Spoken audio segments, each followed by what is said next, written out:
Start कर भाई, start कर। अरे वैशाख तेरा दोस्त है क्या? तो बेसिकली मॉड्यूल 5 है लॉ का। इसमें क्या देखता है कि नेगोशिएबल इंस्ट्रूमेंट्स एक्ट 1881। तो ये नेगोशिएबल इंस्ट्रूमेंट क्या है कि एक डॉक्यूमेंट है। वो क्या करता है कि जब भी एक ट्रांजैक्शन होता है वो टाइम पे जैसा प्रूफ जैसा दिखता है उसको बोलता है इंस्ट्रूमेंट। ओके। तो वो इंस्ट्रूमेंट के हिसाब से क्या क्या लॉस आता है, क्या क्या मतलब कुछ गलत हुआ तो वो कैसा प्रोटेक्ट होता है, वो सब चीज डिस्कस होता है ये मॉड्यूल पे। ठीक है। तो फर्स्ट है negotiable instrument. A negotiable instrument is a document guaranteeing the payment of a specific amount of money either on demand or at a set time with the payer named on the document. मतलब एक company है या दो लोग हैं, उन लोगों का बीच में कुछ पेमेंट या ट्रांजैक्शन हो रहे, तो एक दूसरे को शायद पैसा डायरेक्टली दे देता है या कभी कभी चेक के हिसाब से देता है। जैसा होता है वो टाइम पे चेक जो है उसको हम बोलता है एक नेगोशिएबल इंस्ट्रूमेंट। ओके। इसमें एग्जाम्पल भी दिया है, a cheque you receive from someone for a payment is a negotiable instrument. You can endorse and transfer it to another person who can then claim the money. Okay. समझ आया? Okay. हम्म। नहीं भाई, हम्म। दोबारा बताओ एक बार वैशाख तेरा। तो मतलब जब भी कुछ ट्रांजैक्शन दो लोगों के या तीन लोगों के, कितना लोग है उतना लोगों के बीच में हो रहे, वो ट्रांजैक्शन के टाइम पे कभी कभी डायरेक्ट पेमेंट दे देता है, कभी कभी पोस्ट डेटेड चेक या प्री डेटेड चेक देता है, कभी कभी बिल प्रूफ जैसा दे देता है। तो जो भी दे रहे मतलब चेक या बिल प्रूफ जो भी है, बिल ऑफ एक्सचेंज ये सब बोलता है, ये जो दे रहे उसको बोलता है नेगोशिएबल इंस्ट्रूमेंट। ओके। बेसिकली ठीक कोई है। ऐसा डॉक्यूमेंट जिसपे कुछ प्रॉमिस है कि हाँ भाई मैं आपको इतने पैसे दूंगा। हाँ। ठीक है। ऐसा कुछ जैसे वो नोट पे भी लिखा रहता है ना, करेंसी हाँ नोट्स हाँ, पे मैं वही वही। धारक को इतना अमाउंट पे करने का वो करता हूँ, हम्म। वो चीज। तो उसको बोलता है नेगोशिएबल इंस्ट्रूमेंट। इसमें टाइप्स ऑफ नेगोशिएबल इंस्ट्रूमेंट्स होता है, तीन जैसा होता है। एक हो गया promissory note, a written signed promise by one party to pay another a definite sum either on demand or at a future date. Okay. एक नोट बनाता है, ये नॉर्मली ट्रेड अकाउंट्स के बीच में होता है।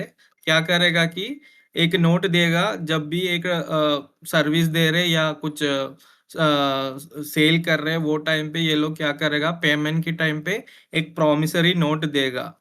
वो नोट में लिखेगा कि ये सब पेमेंट में इतना टाइम के अंदर देगा, नहीं तो ये डेट के अंदर देगा, ऐसा लिख के दे देता है।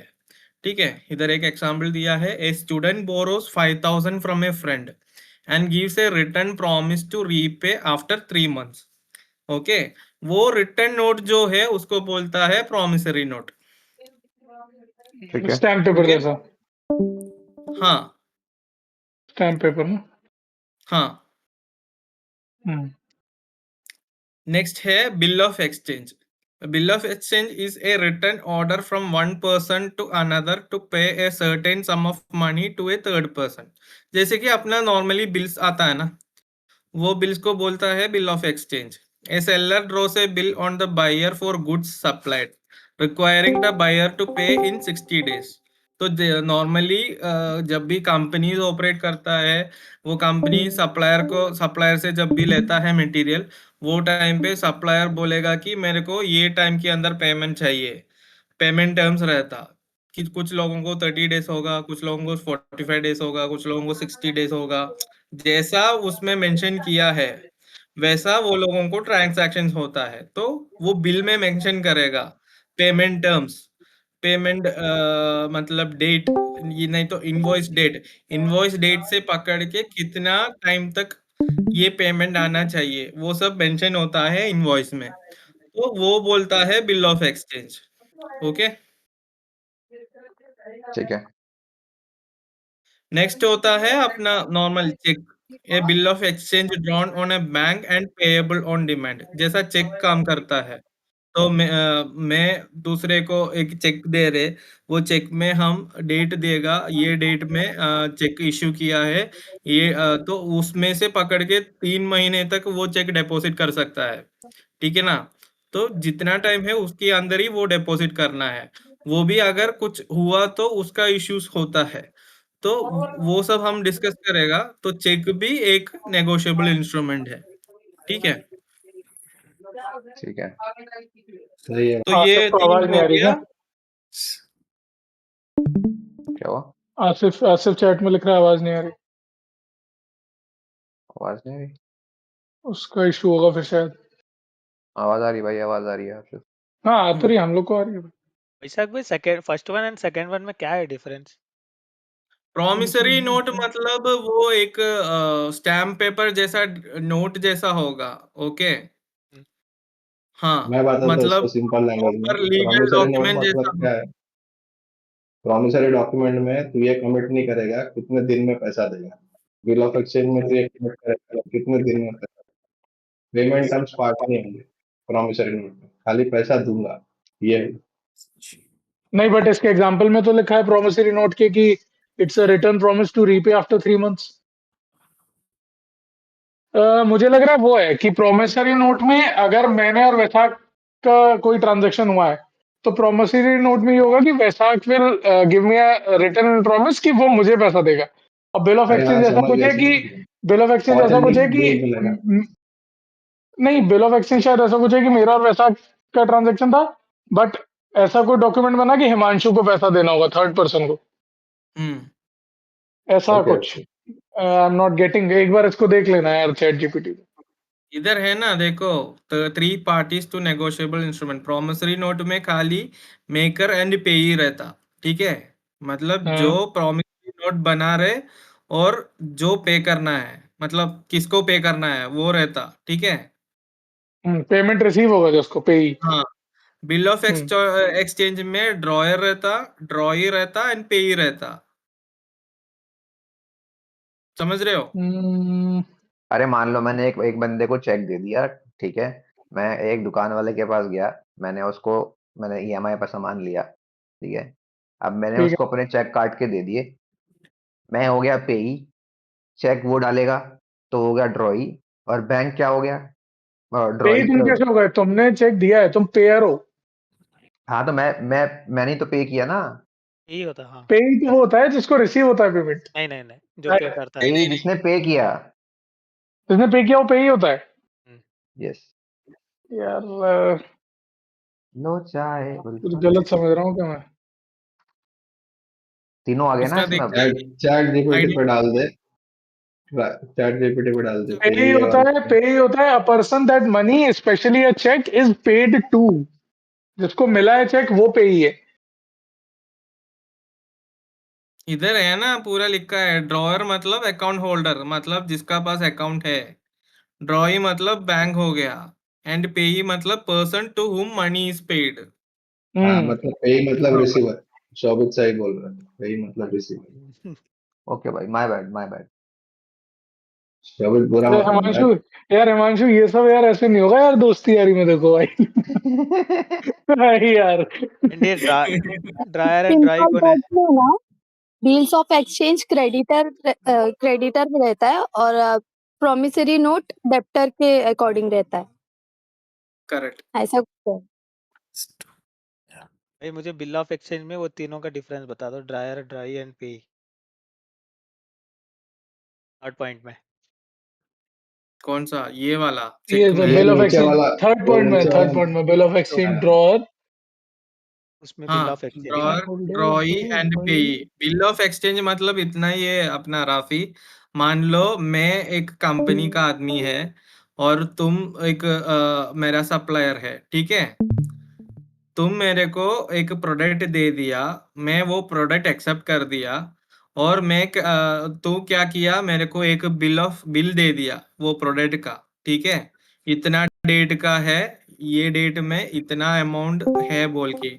और मेरा और तुम्हारा बीच में एक पॉलिसी है कि जितना तुम सप्लाई किया है, जितना अमाउंट है, उसके हिसाब से जितना पेमेंट है वो 30 डेज या 60 डेज के अंदर मैं आपको पे करूंगा बोल के, ठीक है। वो टर्म्स में payment will be done as per 30 days policy या 60 डेज पॉलिसी बोल के लिखता है वो बिल के ऊपर, ठीक है। उसको बोलता है बिल ऑफ एक्सचेंज।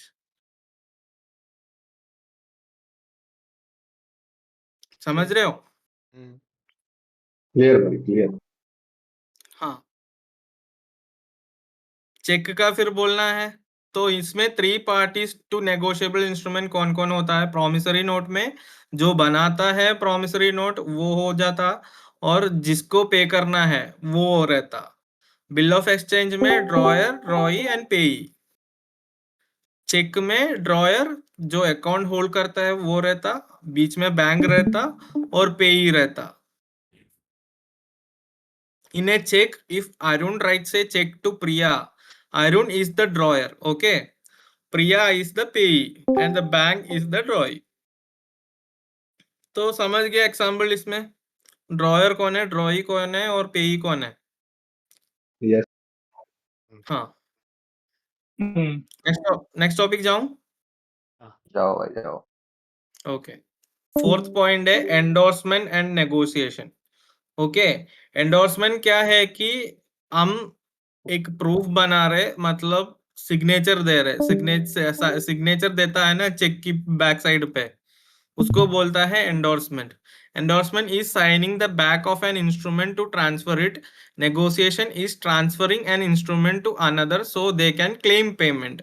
जैसे कि हम मतलब दो पीपल है, उसका बीच में एक ट्रांसैक्शन चल रहे, तो एक बंदा क्या किया, दूसरे को एक चेक दे दिया। चेक में क्या करेगा वो डेट डेट के हिसाब से लिखेगा, और डेट डेट के हिसाब से उसका नीचे सिग्नेचर करेगा ये मैं दिया है बोल की, ओके। तो उसकी हिसाब से वो एंडोर्समेंट है, ठीक है। जब चेक का डेट आता है, जब ये जो चेक दिया वाला है वो बोलेगा हाँ ये डेट में डालो बैंक में बोल के बोलता है ना, तो दूसरा बंदा क्या करेगा, वो डेट पकड़ के वो डालने के लिए बैंक पे जाएगा। तो बैंक में जाके वो क्या करेगा, जो भी अकाउंट नंबर है जिसमें वो क्रेडिट होना है, वो उधर जाके जो भी डिटेल्स लिखने के बाद लास्ट में जाके उसका नंबर भी देगा, उसका नाम भी लिख देता है, क्योंकि अगर ये चेक रिटर्न हुआ तो किसको आना है उसके लिए एक सिग्नेचर या नाम लिख के दे देता है। ये होता है एंडोर्समेंट, ओके।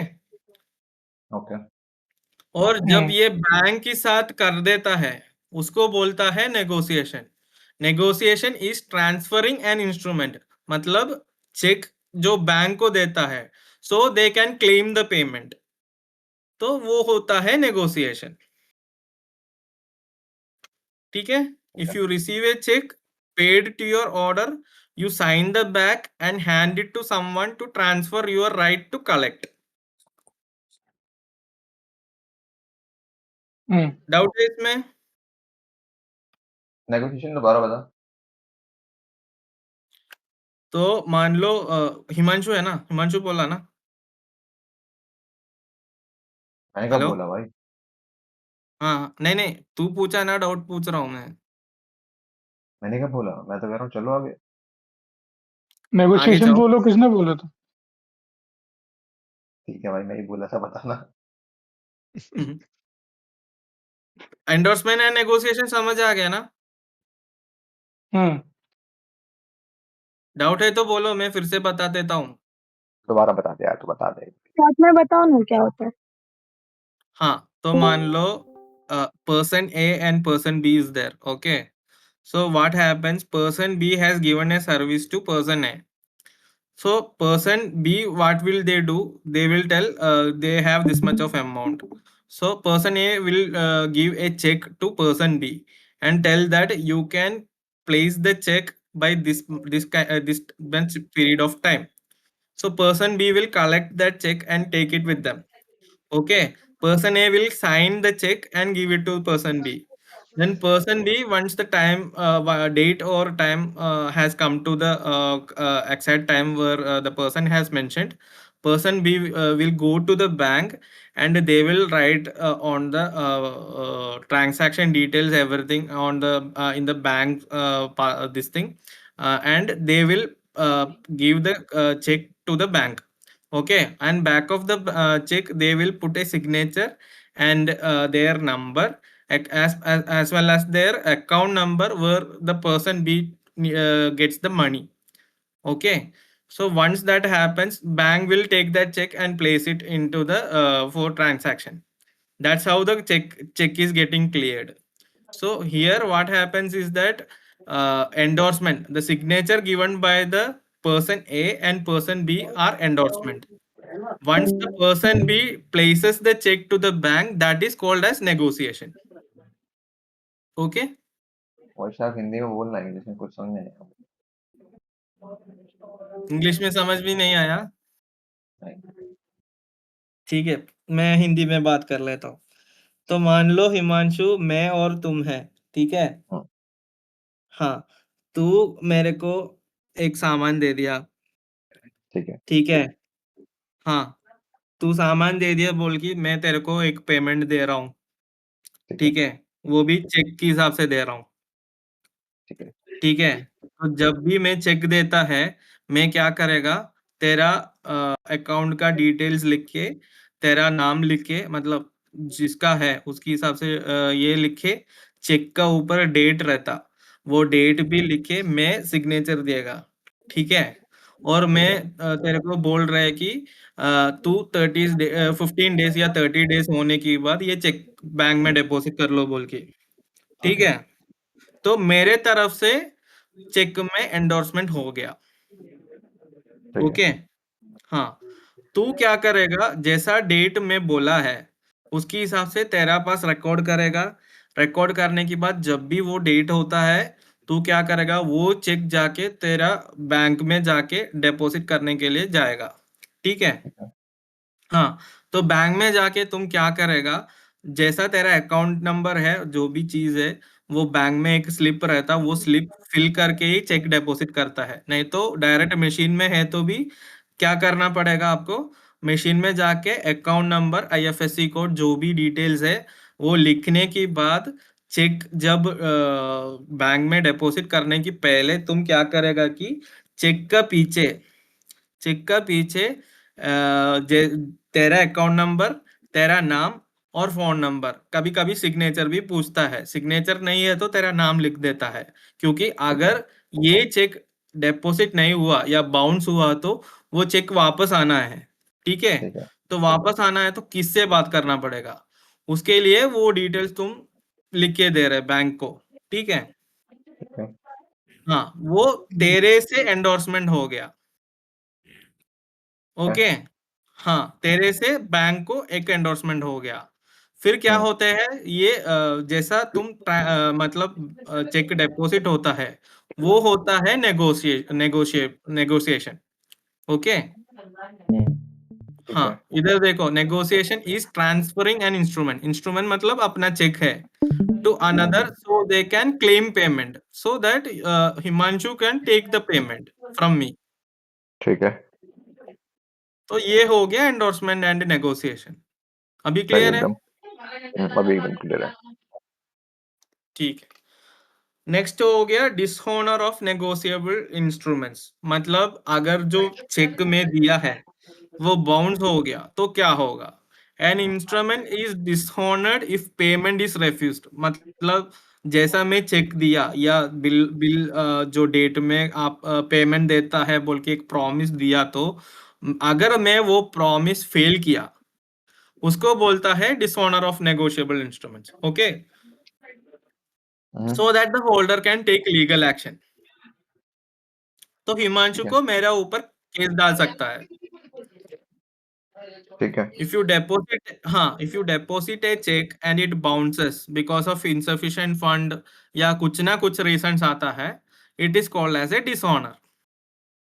ठीक है। ओके, डाउट नहीं है ना इसमें, क्लियर है ना सबको? क्लियर है, क्लियर। क्लियर है। हाँ, नेक्स्ट होता है क्रॉसिंग ऑफ चेक्स।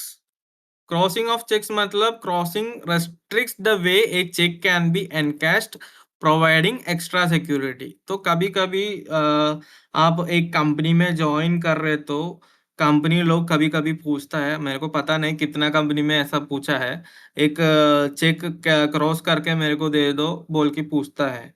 वो क्यों पूछता है कि शायद उन लोगों को तेरा अकाउंट डिटेल्स मिलने के लिए वो लेता है। ठीक है, तो वो होता है जनरल क्रॉसिंग। ये जनरल क्रॉसिंग में कैसा करता है कि आपका चेक में दो पैरेलल लाइंस ऐसा क्रॉस करेगा, उसमें ऊपर से लिखेगा payable to bank account only बोल के लिखेगा। ठीक है, ये ऐसा क्यों करता है कि आपका अकाउंट डिटेल्स मिलने के लिए आपका बैंक की तरफ और आपकी तरफ से एक प्रूफ जैसा लेता है। ओके, तो ये होता है जनरल क्रॉसिंग। ठीक है। कोई देखा है क्या ऐसा चेक क्रॉस करने वाला? हाँ देखा ऊपर किया है से क्या ऊपर कोई? से एकदम हाँ कॉर्नर पे कैंसिल चेक की बात कर रहा है, कॉर्नर पे जो करते हैं 2 लाइन खींच देते हैं। कैंसल भी वैसा ही करता है, नॉर्मल क्रॉसिंग भी करता है कुछ लोग। 2 लाइन डायगोनली मारना। हाँ, वही वही वही। पे लिखते हैं ना ओके, उसमें। स्पेशल क्रॉसिंग एक नेक्स्ट दूसरा है, has the name of a specific bank. Example, if you cross a cheque account pay only the money must go to a bank account, so if lost no one else can encash it. सही okay, है। ये एक दूसरा crossing है, special crossing बोल के होता है इसमें। ठीक है। नेक्स्ट होता है holder and holder in due course. Okay, मतलब ये क्या है कि holder is the person entitled to process the instrument and receive payment. जैसे कि मैं एक एग्जांपल लिया था ना, मैं और हिमांशु, इसमें हिमांशु होता है holder, person entitled to process the instrument and receive payment. Himanshu को पेमेंट मिलना चाहिए था, तो हिमांशु होता है holder. Okay, a holder who obtains the instrument for consideration and in good faith। अगर मान लो मैं हिमांशु को बोला है कि मैं इतना टाइम के अंदर पेमेंट मिल जाएगा आपको, और क्या बोलेगा, ये टाइम के अंदर आप चेक डिपॉजिट किया है तो आपको पेमेंट आ जाता है बोल दिया, तो वो होता है होल्डर इन ड्यू कोर्स, मतलब टाइम के अंदर ही आपको पेमेंट मिल रहे। समझ रहे हैं ना? समझ रहा हूँ। हाँ, if you are given a check as repayment for supplies, you are the holder in due course। Okay, दोनों केस में भी हिमांशु ही है होल्डर, लेकिन इधर क्या है कि हिमांशु को एक भरोसा है कि मैं ये टाइम के अंदर पेमेंट मिल जाएगा बोल के। ठीक है, डाउट है किसी को इसमें? हेलो? नहीं। नहीं। ओके,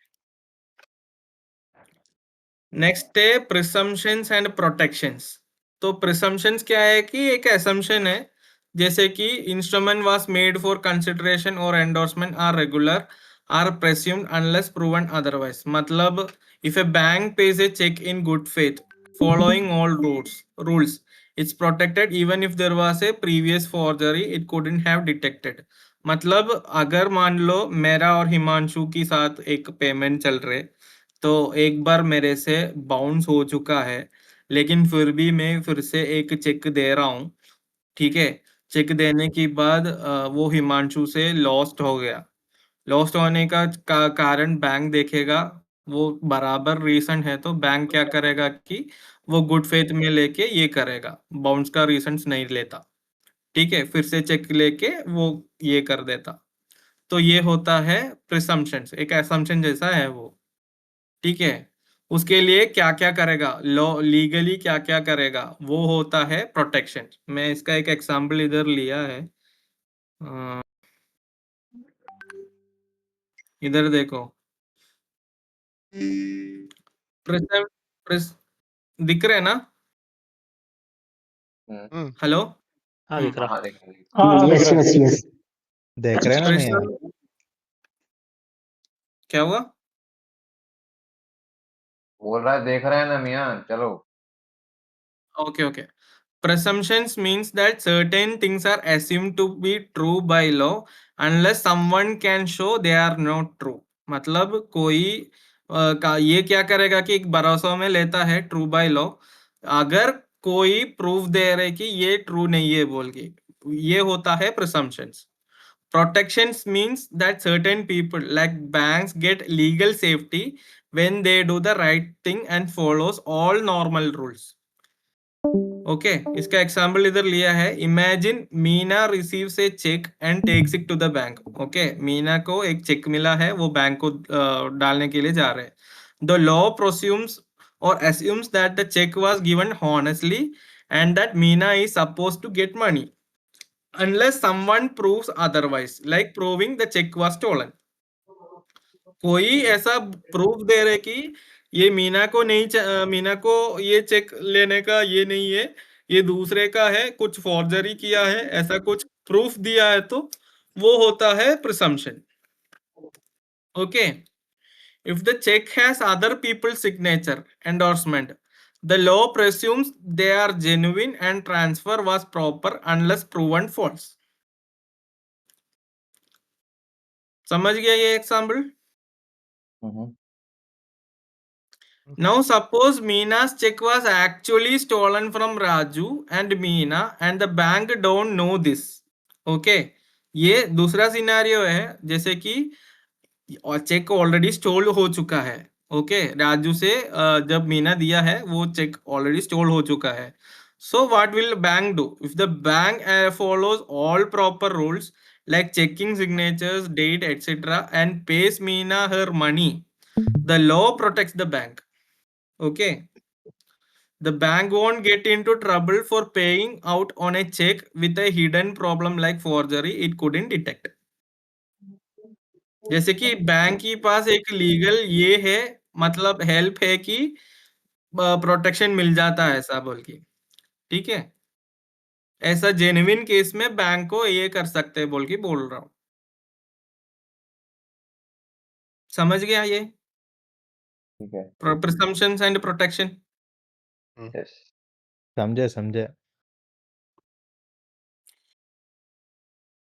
नेक्स्ट क्या है इसमें? Difference between bill of exchange and cheque. Rafi पूछा था ना ये. Check is always drawn on a bank and is payable on demand. A bill can be drawn on any party and can be for a future date. Okay, cheque में क्या है? Draws on a bank and is payable on demand. जैसे कि check का date validity है, उसका time के अंदर ही वो करना है. ठीक है, वो जब भी वो चेक जो दिए वाला है वो बोलेगा कि मेरे को ये डेट में चेक डालना है, वो टाइम पे मेरा पास अकाउंट में पैसा रहता, तो जब भी वो डेट में डाल दिया तो ही वो चेक क्लियर होता है. और चेक में ऐसा है कि आप चेक लिखा है मेरे को पता नहीं है, चेक बाउंस होने के लिए बहुत ज्यादा चांसेस है. अगर आपका नंबर्स इन वर्ड्स में लिखने की टाइम पे भी सही तरफ से अगर नहीं लिखा है तो भी बाउंस होने का चांसेस है. सिग्नेचर में इधर उधर का डिफरेंस है तो भी बाउंस होने का चांसेस है. ठीक है, तो चेक जब भी देता है उसके हिसाब से जो टाइम बोला है वो नॉर्मली डेट जो लिखता है ना चेक के ऊपर, वो डेट पकड़ के 3 मंथ्स तक टाइम मिल जाता, वो 3 मंथ्स में कभी भी डाल सकता है वो. ठीक है, ऐसा होता है चेक क्लियरिंग. ए बिल मतलब क्या है कि can be drawn on any party, मतलब वो पार्टी कौन भी होने दो. मतलब मेरे से एक ट्रांसपोर्टर बिल लेके गया और कंपनी को वो बिल जाता है, तो ट्रांसपोर्टर को भी वो सबमिट कर सकता है और कंपनी को भी सबमिट कर सकता है. Which means a bill can be drawn on any party and can be for a future date. Future date मतलब कौन सा भी डेट वो बिल के हिसाब से रहता है या पेमेंट टर्म्स के हिसाब से रहता है, उस वो होता है बिल. ओके अभी समझ आ गया Rafi difference? Okay. Last point इसमें क्या है कि case loss and application. Example, if a cheque issued as a gift bounces, there is no legal remedy under section 138 because there is no liability. Gift जैसा कुछ दिया है तो वो बाउंस हो गया तो कुछ नहीं कर सकता है उसमें, मतलब लॉ के अंदर उसमें कुछ लाइबिलिटी नहीं है बोल के बोल रहे हैं, ठीक है। और if a bill is transferred after a forged endorsement, legal ownership and the right to recover may be affected, मतलब फोर्जरी कुछ करने की बात कुछ बिल है तो उसमें में भी केस लेने का चांसेस है बोल के बोल रहा हूँ, वो रिकवर करने के लिए कुछ नहीं है बोल के बता रहा हूँ उसमें।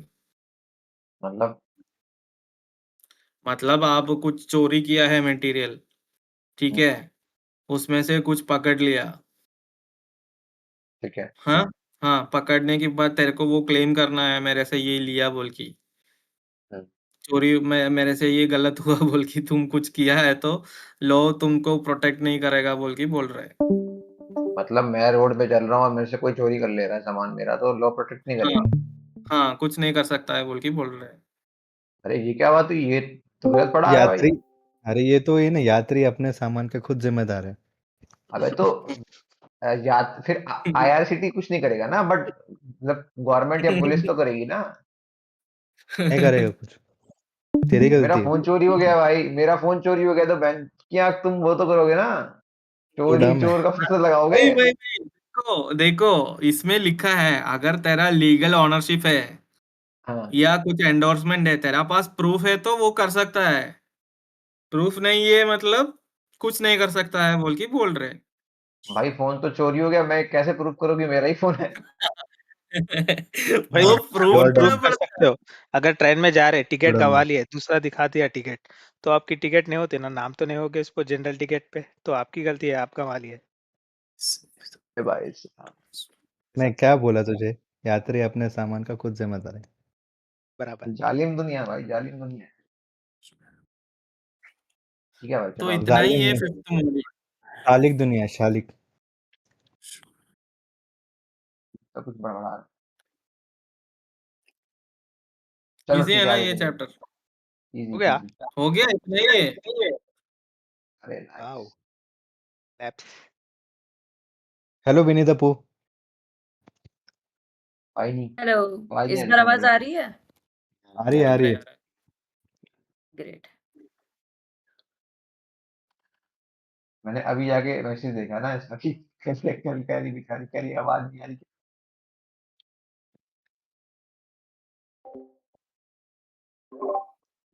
हो गया, खत्म करो फिर। भाई जाओ घर पे। हो दूसरा गया का इतना ही है।